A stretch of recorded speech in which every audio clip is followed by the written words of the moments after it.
What parallels can you draw between the state of civilization described here and other historical periods of decline and renewal?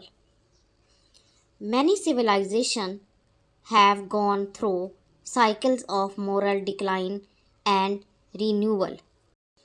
For example, the European Dark Ages saw an decline in knowledge but later experienced revival during Renaissance.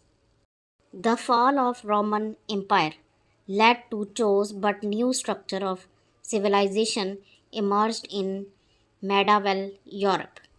Pre-Islamic Arabia was marked by tribal conflict and social injustice which transformed after the advent of Islam.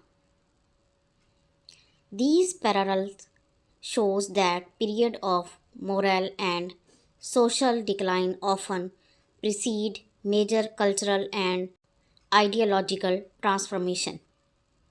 If you like this video, please hit the like button and subscribe my channel for more videos. Thank you.